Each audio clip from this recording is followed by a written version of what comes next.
Hello दोस्तों, आज हम बात करेंगे मॉडलेस काउंटर की। साथ में हम मॉड 6 काउंटर बनाना भी सीखेंगे।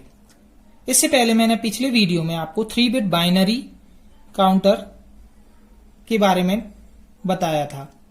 उसको हम 3 बिट बाइनरी काउंटर को हम मॉड 8 काउंटर से भी रिप्रेजेंट कर सकते हैं।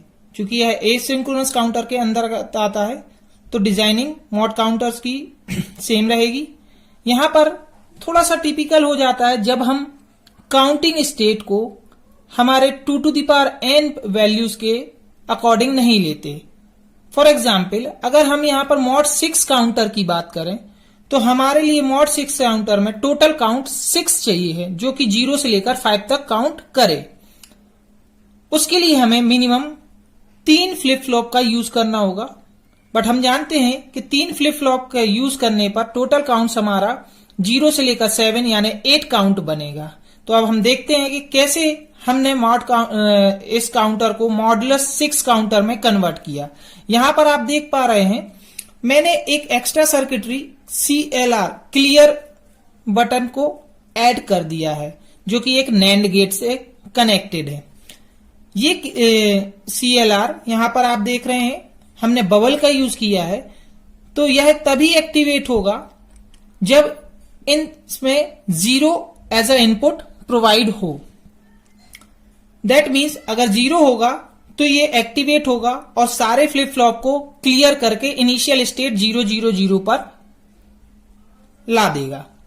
इस तरीके से अगर हम चाहें तो हम अपने मॉडुलस काउंटर में किसी भी वैल्यूज के अकॉर्डिंग हम उसको उस पर्टिकुलर वैल्यू तक काउंट करा के अगेन इनिशियल स्टेट पर ला सकते हैं। यहां पर मैंने एक नैंड गेट का यूज किया है, जिसका इनपुट जो होगा वो हमारा QB जो कि हमारा B फ्लिप फ्लॉप का आउटपुट है और QC जो कि C फ्लिप फ्लॉप का आउटपुट है एज अ इनपुट यूज किया है। बट अब हम देखेंगे कि आखिर QB और QC ही क्यों एज अ इनपुट लिया है, QA क्यों नहीं लिया।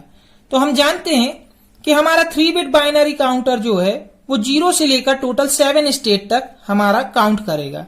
बट हम चाहते हैं इन मॉड 6 जब हमारा काउंटर 6 काउंट कर ले तो वह नेक्स्ट क्लॉक पर इनिशियल स्टेट पर पहुंच जाए। दैट मीन्स 0 से स्टार्ट होते हुए वह 1 2 3 4 और 5 तक काउंट करे और जैसे ही उसको नेक्स्ट क्लॉक पल्स मिलती है वो अगेन यहां पर एज अ 0 0 0 इनिशियल स्टेट पर पहुंचा दे।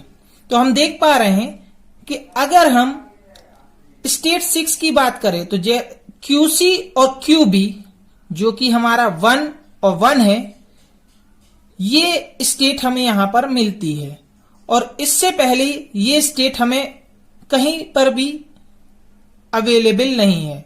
तो जैसे ही हमने यहां पर अगर स्टेट 6 पर हम 1 1 एज अ QC QB लेंगे तो ये नैंड गेट का आउटपुट हमें 0 देगा। जैसे ही इसका नैंड गेट का आउटपुट हमें 0 मिलेगा तो हमारा क्लियर एक्टिवेट हो जाएगा। इसकी वजह से हमारे तीनों ही फ्लिप फ्लॉप इनिशियल स्टेट पर पहुंच जाएंगे और रीसेट होकर वो 0 0 0 पर आ जाएंगे। अब हम देखते हैं इसकी वर्किंग के बारे में। तो हमने एज इट इज पहले जैसे ही 3 बिट बाइनरी काउंटर डिजाइन किया, जिसके आउटपुट जो है हमारे QA QB QC मिलेंगे। हमने JK फ्लिप फ्लॉप का यूज किया है और टॉगल मोड का यूज किया है। अब हम बात करते हैं क्लॉक इनपुट की।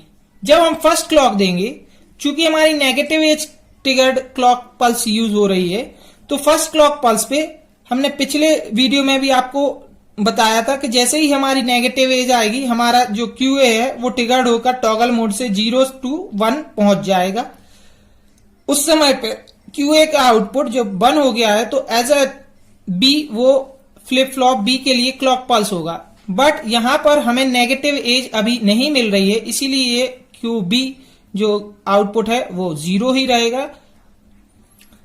ऐसे ही QC भी 0 रहेगा। अगेन जैसे ही नेगेटिव एज हमको मिलती है सेकेंड क्लॉक पर तो हमारा जो आउटपुट 1 है वो 0 पर आ जाएगा और इसी नेगेटिव एज जो कि QA का आउटपुट है वो as a clock pulse flip flop B में जाएगा, तो हमें अगेन ये ट्रिगर करके 0 to 1 पे पहुंचा देगा। आगे थर्ड क्लॉक पल्स की बात करें तो सिमिलरली अगेन वो 0 से 1 पर आ जाएगा। इस समय पर हमारे लिए नेगेटिव एज नहीं मिल रही, यहां पर भी कोई चेंज नहीं होगा QB एंड QC में। अगेन फोर्थ क्लॉक की बात करें तो हम देखते हैं कि यहां पर नेगेटिव एज पर हमारा 1 से ये 0 आ जाता है और इसी QA के नेगेटिव एज के कारण हमारा QB भी है वो भी ट्रिगर होकर टॉगल मोड से 1 to 0 पहुंच जाएगा। और जब QB में हमें नेगेटिव एज मिली है तो as a QB clock pulse हमारे फ्लिप फ्लॉप C के लिए यूज होगा, तो वहां पर भी ट्रिगर होकर ये आउटपुट 0 to 1 पहुंच जाएगा। अगेन फिफ्थ क्लॉक पल्स पर हम देखें तो फिफ्थ क्लॉक पल्स पर हमारा आउटपुट 0 to 1 हो जाएगा। ये यहां पर हमें नेगेटिव एज नहीं मिली, एज इट इज 0 ही रहेगा। यहां पर भी हमें नेगेटिव एज नहीं मिल रही है इसमें, इसीलिए ये 1 पर ही रहेगा। तो यहां फिफ्थ क्लॉक पल्स तक हमने देखा कि हमारा आउटपुट जो है वो 101 तक पहुंच गया। अब हम चाहते हैं हमारी टोटल स्टेट जो है मॉड 6 के अकॉर्डिंग 0 to 5 तक काउंट होनी चाहिए। उसके बाद जैसे ही हमारी नेक्स्ट क्लॉक पल्स हमें अवेलेबल हो वह अगेन इनिशियल स्टेट पर पहुंच जाए। तो हमने यहां पर एक नैंड गेट का आउटपुट यहां पर अप्लाई कर रखा है जो कि QB और QC एज अ इनपुट दिया है, तो वो इनिशियली 0 पर ही बना रहेगा क्योंकि किसी भी स्टेज में हमें नैंड गेट का आउटपुट 0 नहीं मिल रहा है। जैसे ही हम नेक्स्ट क्लॉक 6 देते हैं तो हमारा जो आउटपुट है QA का 1 से 0 हो जाएगा। 0 ट्रिगर होने की वजह से 0 जो है यहां पर ट्रिगर नेगेटिव एज ट्रिगर होने की वजह से ये जैसे ही 0 से 1 पहुंचेगा और ये 1 पर ऑलरेडी अवेलेबल है, तो QB और QC की वैल्यू जो है वो 1 और 1 हो जाएगी, जिसकी वजह से हमारा नैंड गेट का जो आउटपुट है वो 0 होगा।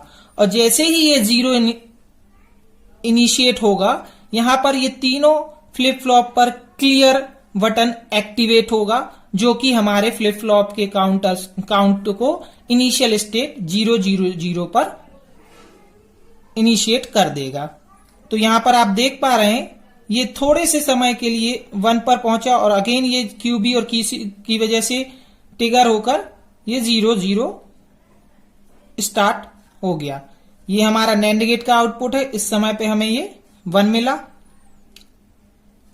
1 मिला, इसलिए आउटपुट 0 पहुंचा और उसके बाद अगेन ये 1 पे पहुंच जाएगा।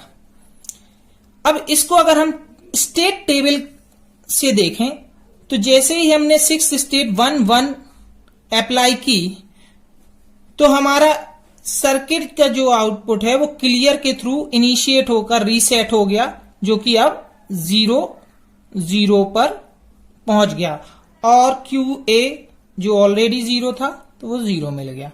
अगेन नेक्स्ट अब क्लॉक पल्स की बात करें, 7th क्लॉक पल्स जैसे ही आएगी तो ये 0 जो होगा वो 1 पर आ जाएगा, तो ये 1 पर आ जाएगा। ये अगेन 0 ही रहेगा तो ये QB भी 0 बना रहेगा और QC भी 0 रहेगा, इसलिए QC भी 0 हो जाएगा। तो ये था दोस्तों मॉड 6 काउंटर। इस तरीके से हम मॉड 5 काउंटर भी बना सकते हैं, मॉड और भी अदर टाइप के मॉड काउंटर्स को डिजाइन कर सकते हैं। अगर मैं बात करूं मॉड 5 काउंटर्स बनाने के लिए तो मुझे टोटल 5 स्टेट काउंट करानी है। दैट मीन्स वो 0 से लेकर 4 तक ही काउंट करें। तो हमें यहां पर ऐसा कॉम्बिनेशन देखना होगा हमारी स्टेट्स में कि जो कि इससे प्रीवियस स्टेट में कभी भी ना आई हो। दैट मीन्स अगर हम 5 को देखें तो मॉड 5 काउंटर में हमें 0 से 4 तक काउंट कराना है। दैट मीन्स हम 100 काउंट कराएं और नेक्स्ट स्टेज पर वो 0 अगेन रीसेट होकर 000 बन जाए। तो उस समय पे हम देखते हैं कि हमारा QC और QA की वैल्यू इससे पहले कभी भी एक साथ 1 नहीं आई है। तो हम यहां पर QB और QC ना लेके अगर NAND गेट का इनपुट QC और QA लेंगे तो उस समय पर यही mod 6 counter as a mod 5 counter भी वर्क करने लगेगा। तो दोस्तों मेन समझने की बात है कि हमें एज अ इनपुट जो ट्रिगरिंग देनी है क्लियर के लिए, वो हम NAND गेट में क्या इनपुट प्रोवाइड करते हैं, इससे हम अपने मॉड डिसाइड कर सकते हैं। अगर हम डिकेट काउंटर की बात करें तो हमें डिकेट काउंटर के लिए टोटल 10 काउंट्स बनाने हैं। 10 काउंट्स का मतलब है कि 0 से 9 तक वो काउंट करे और आफ्टर नेक्स्ट पल्स वो अगेन इनिशिएट होकर 0 पर आ जाए। तो उसके लिए हमें 4 फ्लिप फ्लॉप का यूज करना पड़ेगा और हम फिर मॉड 16 काउंटर को इसी तरह की सर्किटरी का यूज करके मॉड 10 काउंटर्स में कन्वर्ट कर सकते हैं। तो ये था दोस्तों मॉड 6 काउंटर की वर्किंग और उसका diagram. Thank you so much.